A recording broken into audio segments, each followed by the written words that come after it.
வணக்கம், நான் Shabtina. Welcome back to Shabtina's kitchen. இன்றைக்கி நம்ம கிச்சனில் பார்க்கும்போது எல்லாருக்கும் பிடிச்ச பிஸ்மில்லாபாத் எப்படி பண்ணுறது பார்க்க போகிறோம். இது கூட உருளைக்கிழங்கு ஃப்ரை, அதுக்கு பிறகு இந்த வெண்டைக்காய் பொரியல் எப்படி பண்ணுறது பார்க்க போகிறோம். இப்போது இந்த பிஸ்மில்லாபாத்துக்கு தேவையான பொருட்கள் என்னென்ன பார்த்தலாமா? முழுதனியா 1 டேபிள் ஸ்பூன், கடலைப்பருப்பு 1 டேபிள் ஸ்பூன், உளுத்தம்பருப்பு 4 டேபிள் ஸ்பூன், வெள்ளை எள்ளு 4 டேபிள் ஸ்பூன், கசகசா 4 டேபிள் ஸ்பூன், முழு மிளகு 3/4 டேபிள் ஸ்பூன், சீரகம் 1 டீஸ்பூன், காய்ந்த மிளகாய் 20லேருந்து 25 நம்பர், கொப்பரை தேங்காய் அரை முடி, பட்டை 2 இன்ச்சில் 2 நம்பர், லவங்கம் 5லேருந்து 6 நம்பர், வெந்தயம் 3/4 டீஸ்பூன், கருவேப்பிலை தேவையான அளவு, பச்சை அரிசி 150 கிராம், தோரம்பருப்பு 120 கிராம், கேரட் 2 நம்பர், பீன்ஸ் 5லேருந்து 6 நம்பர், மஞ்சத்தூள் 3/4 டீஸ்பூன், உப்பு தேவையான அளவு, புளி 1 லெமன் சைஸ், கடுகு அரை டீஸ்பூன், முந்திரி பருப்பு தேவையான அளவு, வெல்லம் 2 டேபிள் ஸ்பூன், கொத்தமல்லி தேவையான அளவு, உப்பு 2 டேஸ்ட், ஆயில் சமைக்கிறதுக்கு தேவையான அளவு, நெய் 6லேருந்து 8 டேபிள் ஸ்பூன். இதாங்க இந்த பிஸ்மில்லாபாத்துக்கு தேவையான பொருட்கள். இந்த பிஸ்மில்லாபாத் பண்ணுறதுக்கு நம்ம என்ன பண்ணுறோன்னா, அரிசியும் தோரம்பருப்பும் நல்லா ஊற வச்சு எடுத்து வச்சுருக்கோம். அதாவது பச்சை அரிசியும் தோரம்பருப்பும். இந்த ஊற வைக்கிற பக்குவம் என்ன கேட்டால், குறைஞ்சபட்சம் ஒரு 3/4 மணி நேரத்துலேருந்து 1 மணி நேரம் நல்லா ஊற இருக்கணும். அதே டைமில் வாஷ் பண்ணிட்டு ஊற வைக்க ஆரம்பிங்க. இந்த மாதிரி ஊற வச்சு எடுத்து தான் இந்த பருப்பும் அரிசியும். இதை அப்படியே குக்கரில் போடுறோம். இந்த குக்கரில் போட்ட பிறகு தண்ணி எந்த அளவுக்கு நம்ம ஊற்றுறோம் கேட்டிங்கன்னா, நீங்கள் எந்த கப்பில் அரிசியும் பருப்பும் ஊற வச்சிங்களோ அதே கப்பில் 1 கப்புக்கு 3 கப் அளவுக்கு தண்ணி ஊற்றணும். கரெக்டான மெஷர்மெண்ட்டு. அப்போ தான் உங்களுக்கு அந்த சாதம் நல்லா வெந்து மேஷ் ஆகிருக்கும். இதுக்கு பிறகு தேவையான அளவுக்கு உப்பு, கொஞ்சம் மஞ்சத்தூள், கேரட், பீன்ஸ் எல்லாத்தையும் போட்டிருக்கோம். இப்போ இது நல்லா வேகட்டும். கரெக்டாக ஒரு 3லேருந்து 4 விசில் விடணும் மீடியமான ஃப்ளேமில். அதுக்கு பிறகு ஓப்பன் பண்ணி பார்க்கலாம். அதுக்கு முன்னாடி நம்ம என்ன பண்ணுறோன்னா, இந்த பிஸ்மில்லாபாத்துக்கு தேவையான பவுடர் மசாலா ரெடி பண்ண போகிறோம். அதனால் நம்மக்கிட்ட இருக்க இந்த முழு தனியாக உளுத்தம்பருப்பு, கடலைப்பருப்பு போட்டு நல்லா வறுக்க ஆரம்பிக்கிறோம்.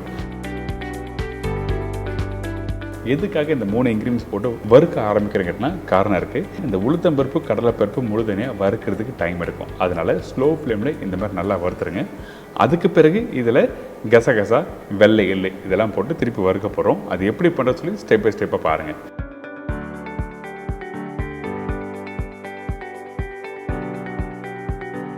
இப்போ பார்த்தீங்களா, நல்லா வறுத்த பிறகு இந்த மாதிரி கலர் வந்திருக்கும். அதுக்கு பிறகு தான் இந்த வெள்ளை எள்ளு போட்டிருக்கேன்.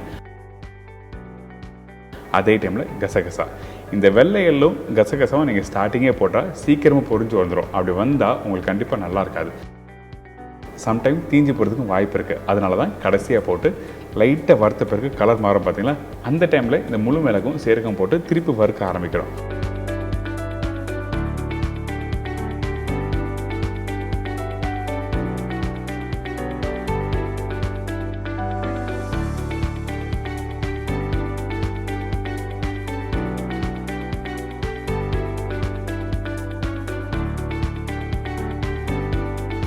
கொஞ்சம் கலர் மாற ஆரம்பிக்கும். அதாவது கோல்டன் ப்ரௌன் கலர் மாறும். பார்த்தீங்களா, அந்த டைமில் இதை அப்படியே இன்னொரு ட்ரேயில் மாற்றிடலாம்.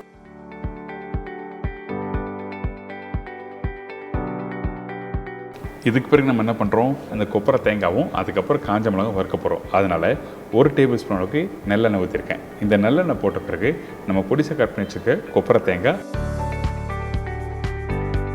அதுக்கப்புறம் காஞ்ச மிளகாய், பச்சை கருவேப்பிலை. இந்த இடத்துல நீங்கள் ரெகுலராக யூஸ் பண்ணுற தேங்காய் யூஸ் பண்ணலாமா கேட்டிங்கன்னா யூஸ் பண்ணலாம், ஒன்றும் தவறு எதுவுமே இல்லை. ஆனால் இந்த கொப்பரை தேங்காய் யூஸ் பண்ணி பண்ணுற வாசனை நல்லா அருமையாக இருக்கும். அதனால தான் கொப்பரை தேங்காய் யூஸ் பண்ணணும்னு சொல்கிறேன். இதுக்கு பிறகு கொஞ்சம் பட்டை போட்டிருக்கேன், லவங்கம், வெந்தயம். ஸோ இந்த மாதிரி போட்ட பிறகு இது எல்லாத்தையும் நல்லா வறுக்க ஆரம்பிக்கிறோம்.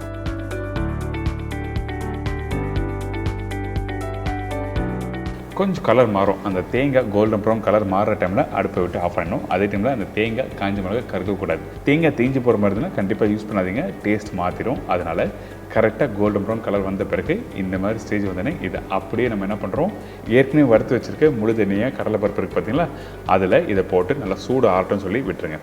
சூடு ஆறின பிறகு இதை அப்படியே அரைக்க போகிறோம். இது அரைக்கிற பக்குவம் என்னென்னா கொஞ்சம் குறைந்தான் இருக்கும். நைஸ் பவுட்ரு, அதாவது ஃபைன் பவுடராக கிடைக்காது. அதனால் எப்படி அரைக்கிறதுன்னு சொல்லிட்டு நீங்கள் பாருங்கள். இப்போ ரெடி பண்ணி வச்சுருக்க எல்லாத்தையும் இந்த மிக்ஸி ஜாரில் போட்டாச்சு. இதை போட்ட பிறகு நல்லா அரைக்க ஆரம்பிங்க. கொஞ்சம் தேங்காய் போட்டுறதுனால லைட்டாக அரைக்கும் போது கொஞ்சம் கெட்டியான ஒரு பக்கம் வந்துடும். அந்த டைமில் நம்ம என்ன பண்ணுறோன்னா, ஒரு ஸ்பூனை வச்சு நீங்கள் லைட்டாக மிக்ஸ் பண்ணுங்கள் உள்ளே. அதுக்கு பிறகு முடிஞ்ச அளவுக்கு நல்லா பவுடராக பண்ணி பார்த்தீங்கன்னா இந்த மாதிரி டெக்ஸ்டரில் கரெக்டாக வந்திருக்கும். அதாவது வீட்டில் இந்த பூண்டு பொடி பண்ணுவோம் பார்த்தீங்கன்னா, அந்த மாதிரி பக்குவத்தில் வந்திருக்கும்.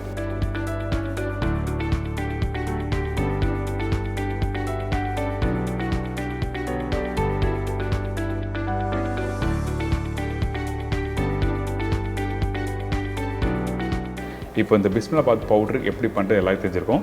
இந்த பவுடர் ரெடியான பிறகு நீங்கள் ஒரு டைட் ஜாரில் போட்டு க்ளோஸ் பண்ணி வச்சுங்க. இந்த பவுடர் 2லேருந்து 3 மாதம் நீங்கள் யூஸ் பண்ணலாம். அதுக்கு மேலே யூஸ் பண்ணால் அந்த தேங்காயோட வாசனை வந்துடும். இப்போ பார்த்தீங்கன்னா இந்த ரைஸும் நல்லா வெந்து ரெடியாக இருக்குது. இப்போ பார்த்தீங்களா எந்த அளவுக்கு நல்லா மேஷ் பண்ணியிருக்கேன். இந்த மாதிரி பக்குவத்தில் நல்லா வெந்திருக்கணும். அதே டைமில் கொஞ்சம் லூஸாக இருந்தால் தான் மிக்ஸ் பண்ணுறதுக்கு ஈஸியாக இருக்கும். சில பேர் என்ன பண்ணுவோன்னா நல்லா டைட்டாக வேக வச்ச பிறகு இந்த அரிசியும் பருப்பும் அதில் திருப்பியும் தண்ணி ஊற்றி கொதிக்க விடுவாங்க. அப்படி பண்ணிங்கன்னா நல்லா இருக்காது, டெக்ஸ்டர் கரெக்டாக வராது. அதனால தான் கரெக்டான மெஷர்மெண்ட்டு எந்த கப்பில் அரிசியும் பருப்பு போட்டுருமோ அதே கப்பில் 1க்கு 3 கப் அளவு தண்ணி ஊற்றி குக் பண்ணி எடுத்திங்கன்னா இந்த மாதிரி கரெக்டாக வெந்திருக்கும். இதுக்கப்புறம் நம்ம என்ன பண்ணுறோம், இன்னொரு மண்சட்டியில் தாளிப்பை போட்டு அந்த வேக வச்ச சாதத்தை இதில் மிக்ஸ் பண்ண போகிறோம். அதாவது தேவையான அளவுக்கு எண்ணெய் ஊற்றிருக்கேன். இந்த எண்ணெய் சூடான பிறகு கடுகு நல்லா புரிஞ்சு வரும். பார்த்தீங்கன்னா அந்த டைமில் வெந்தயம் காஞ்ச மிளகாய் போட ஆரம்பிங்க.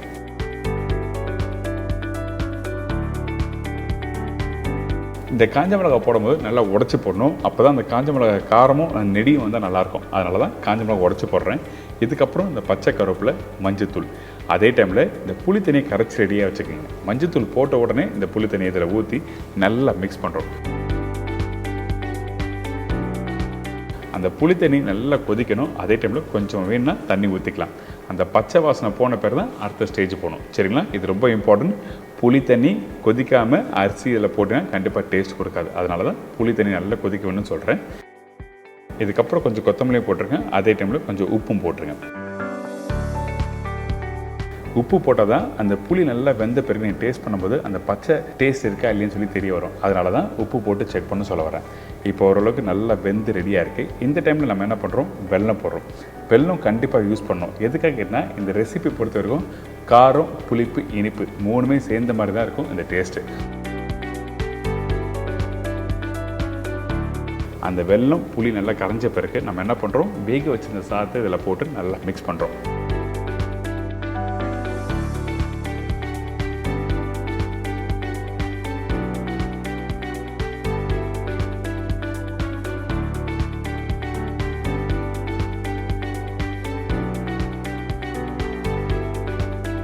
இப்போ இந்த தாளிப்போடு இந்த சாதத்தை நல்லா மிக்ஸ் பண்ணி எடுத்த பிறகு இந்த மாதிரி டெக்ஸ்ட் வந்திருக்கும். அதுக்கு பிறகு நம்ம என்ன பண்ணுறோன்னா, நம்ம ஏற்கனவே ரெடி பண்ணி வச்சுருக்க பிஸ்மில்லாபாத் மசாலா பவுடரை இதில் போட்டு நல்லா மிக்ஸ் பண்ணுறோம். தேவையான அளவுக்கு நீங்கள் இந்த மசாலா பவுடர் போட்டுக்கங்க. போட்ட பிறகு நல்லா மிக்ஸ் பண்ணும். மீதி பவுடரை நல்லா டைட் ஜாரில் போட்டு வச்சுன்னா நீங்கள் எப்போல்லாம் யூஸ் பண்ணுறீங்களோ அப்போ அந்த டைமில் எடுத்து யூஸ் பண்ணிக்கலாம். இப்போது இந்த பவுடர் மசாலா 2 விதமாக யூஸ் பண்ணுவாங்க. சில பேர் என்ன பண்ணுவாங்கன்னா தண்ணியில் இந்த பவுடர் மசாலா போட்டு கரைச்சி அதுக்கப்புறம் இந்த சாதத்தில் மிக்ஸ் பண்ணுவாங்க. அது எதுக்காக அப்படி பண்ணுறாங்கன்னா, சாதம் நல்லா கெட்டியாக இருந்ததுன்னா அந்த டைமில் மிக்ஸ் பண்ணுறதுக்கு கொஞ்சம் கஷ்டமாக இருக்கும். அதனால தான் தண்ணியில் போட்டு மிக்ஸ் பண்ணி ஊற்றுவாங்க. உங்களுக்கு எப்படி வசதியாக இருக்கோ அதுக்கேற்ற மாதிரி நீங்கள் பண்ணிக்கலாம். கடைசியான ஸ்டேஜ் என்ன கேட்டிங்கன்னா, நெய் தேவையான அளவுக்கு போட்டிருக்கேன். அதில் முந்திரி பருப்பு, காஞ்ச மிளகாய், பச்சை கருவேப்பிலை.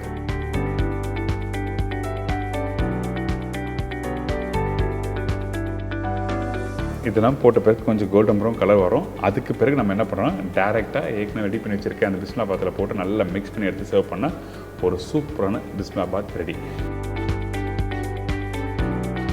இன்றைக்கி நம்ம கிச்சனில் இந்த பிஸ்மில்லாபாத் எப்படி பண்ணுறதுல தெரிஞ்சிருக்கோம். கண்டிப்பாக ட்ரை பண்ணி பாருங்கள். கடைசியாக கொஞ்சம் கொத்தமல்லியை போட்டு அப்படியே ஒரு அருமையான ஒரு ஸ்நாக்ஸ் ஒரு தொட்டு சாப்பிட்டீங்கன்னா அந்தளவுக்கு சூப்பராக இருக்கும்.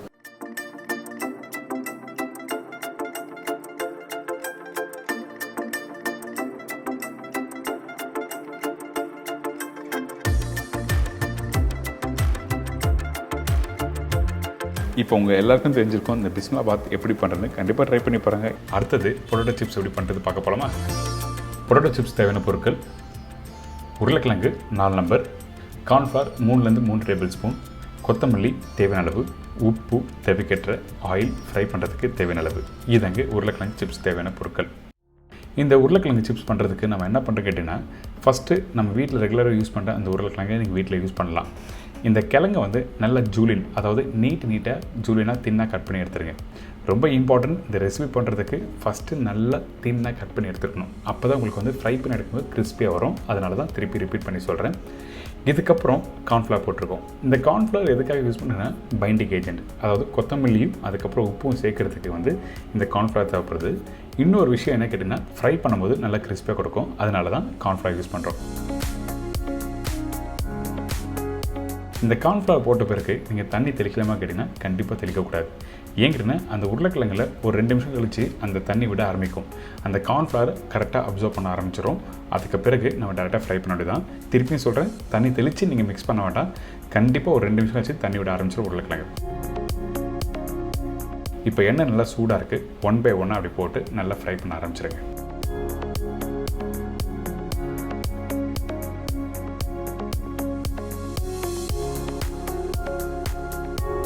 ஃப்ரை பண்ணும்போது கண்டிப்பாக எண்ணெய் நல்லா சூடாக இருக்கணும். அதுக்கு பிறகு இந்த கிழங்கு நல்லா வெந்து வரும் பார்த்தீங்கன்னா, அதாவது ஒரு 30 to 40% வெந்து வர டைமில் அப்படியே திருப்பி போடுங்க. திருப்பி போட்ட பிறகு அந்த கிழங்கு அப்படியே உங்கள் கரண்டிலே வச்சு நல்லா உடைக்க ஆரம்பிங்க. ஏன் கேட்டிங்கன்னா அந்த கார்ன்ஃப்ளவர் ஒன்றோட ஒன்று ஒட்ட ஆரம்பிக்கும். அந்த டைமில் லைட்டாக அப்படி நீங்கள் உடைக்க ஆரம்பிச்சிங்கன்னா உதிரி உதிரியாக நல்லா சூப்பரான சிப்ஸ் ரெடி. ஸோ இன்றைக்கி நம்ம சேனலில் ஒரு சூப்பரான சாம்பார் சாதம் எப்படி பண்ணுறது, அதே டைமில் உருளைக்கிழங்கு சிப்ஸ் எப்படி பண்ணுறது பார்த்துருப்பீங்க. ட்ரை பண்ணுங்கள், என்ஜாய் பண்ணுங்கள்.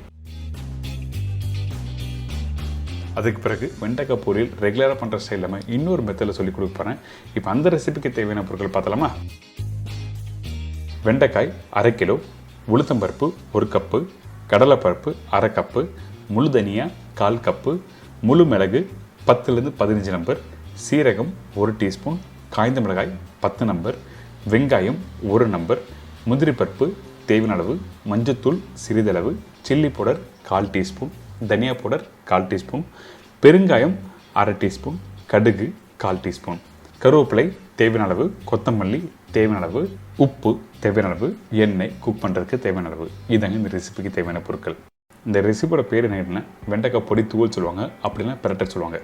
நம்ம நார்மலாக பண்ணுற பொரியல் கான்செப்ட் இல்லாமல் இன்றைக்கி ஒரு டிஃப்ரெண்ட் ஸ்டைலில் பண்ண போகிறோம். அதனால் உளுத்தம்பருப்பு, கடலைப்பருப்பு, முழு தனியா,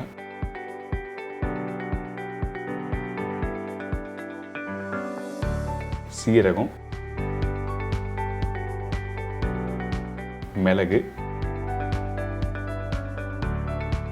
காஞ்ச மிளகாய் இதெல்லாம் போட்டிருக்கேன். இதெல்லாம் போட்டு கொஞ்சம் பச்சை கருவேப்பிலையும் போடுறோம். இதெல்லாம் போட்ட பிறகு ஸ்லோ ஃப்ளேமில் நல்லா வறுத்துருங்க. ஹை ஃப்ளேம் வச்சு வறுக்கக்கூடாது. ஏங்கிட்டனா அந்த கடலைப்பருப்பு உளுத்தம் பருப்பு நல்லா வறுத்து தான் சாப்பிட்றதுக்கு நல்லாயிருக்கும். கொஞ்சம் கடக்கு முடக்குன்னு இருக்கணும்.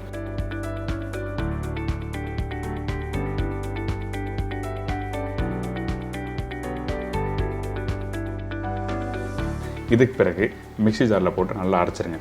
அரைக்கிற பக்குவம் என்ன கேட்டிங்கன்னா கரெக்டாக ஒரு 90% அளவுக்கு அரைச்சிருக்கணும். அதே டைமில் கொஞ்சம் உப்பு, பெருங்காயம் போட்டிருக்கேன். உப்பு எதுக்காக போடுறது தெரியுமா உங்களுக்கு?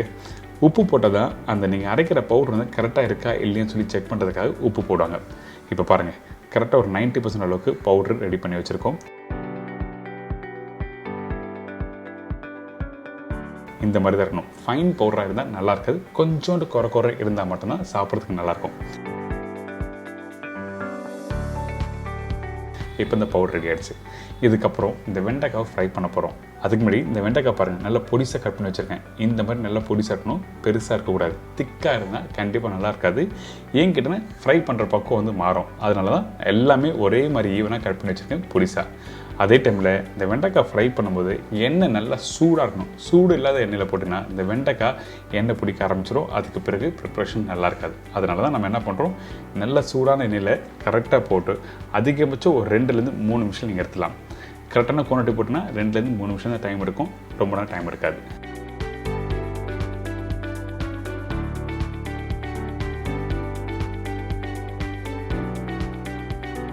இப்போ பார்த்தீங்களா, இந்த வெண்டைக்காய் ரெடி ஆயிடுச்சு. நல்ல க்ரீனிஷ் கலர் சூப்பர் ரெடியாக இருக்கா. இதுக்கப்புறம் ஃப்ரை ஆனதை அப்படியே இன்னொரு பவுலில் மாற்றி வச்சிடலாம். இல்லைடா இவ்வளோ வேலையை அப்படின்னு சொல்லி நினைக்க வேண்டாம்.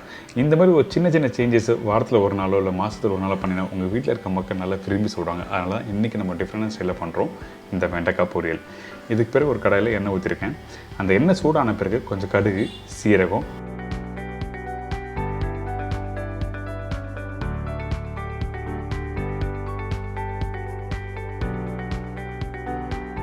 முந்திரி பருப்பு.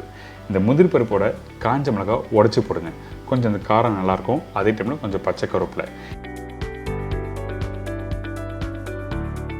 இதெல்லாம் போட்ட பிறகு கொஞ்சம் லைட்டாக கோல்டன் ப்ரௌன் கலர் வரும். அதுக்கு பிறகு நம்ம என்ன பண்ணுறோம், வெங்காயம் போடுறோம்.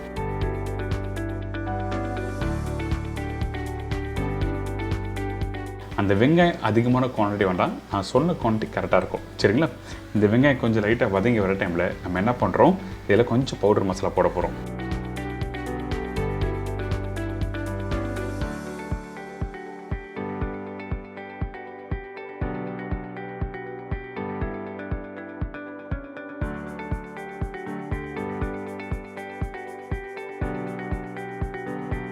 கொஞ்சம் மஞ்சத்தூள், சில்லி பவுடர், தனியா பவுடர், அவ்வளோதான். இதை போட்ட பிறகு நம்ம என்ன பண்ணுறோம், இந்த இடத்துல தண்ணி ஊற்றக்கூடாது. அந்த பவுடர் மசாலா போட்ட உடனே நம்ம என்ன பண்ணுறோம், அப்படியே அந்த தாளிப்போட நல்லா மிக்ஸ் பண்ணுறீங்க. இந்த இடத்துல உங்களோட அடுப்பு வந்து ஸ்லோ ஃப்ளேமில் இருக்கணும். ஹை ஃப்ளேம் வச்சு வதக்கினா கண்டிப்பாக அந்த பவுடர் மசாலா வந்து கருக்கிறதுக்கு வாய்ப்பு இருக்குது. அதனால தான் நம்ம என்ன பண்ணுறோம், ஸ்லோ ஃப்ளேமில் வதக்கிட்டு ஃப்ரை பண்ணி வச்சுருக்க இந்த வெண்டைக்காவை இதில் போடுறோம். நீங்கள் நல்ல கரெக்டான டெம்பரேச்சர் வச்சு ஃப்ரை பண்ணால் வெண்டைக்காய் எண்ணெய் பிடிக்காது. இதுக்கு பிறகு தேவையான அளவுக்கு உப்பு, திருப்பியும் கொஞ்சம் பெருங்காயம் போட்டிருக்கேன். அதுக்கு பிறகு நம்ம ரெடி பண்ணி வச்சுருக்க அந்த வெண்டைக்காய் பொடி பரட்டலோட பவுடர், அந்த பவுடர் தேவையான அளவுக்கு இதில் போட்டு மீதி பவுடரை டைட்டான ஜாரில் போட்டு க்ளோஸ் பண்ணி வச்சுருங்க. எப்போல்லாம் இந்த ப்ரிப்பரேஷன் பண்ணிக்கலாம் அந்த டைமில் நீங்கள் யூஸ் பண்ணலாம். இதுக்கு பிறகு கொஞ்சம் கொத்தமல்லி போட்டு நல்லா மிக்ஸ் பண்ணி அதுக்கப்புறம் எடுத்து சர்வ் பண்ணி பாருங்களேன். ஒரு சூப்பரான ஒரு பொரியல். இது ஸ்நாக்ஸாகவும் சாப்பிட்லாம், நீங்கள் வீட்டில் லஞ்சோ இல்லை டின்னர் டைமில் தொட்டு சாப்பிட்லாம். அந்த அளவுக்கு ஒரு அருமையான ரெசிபி.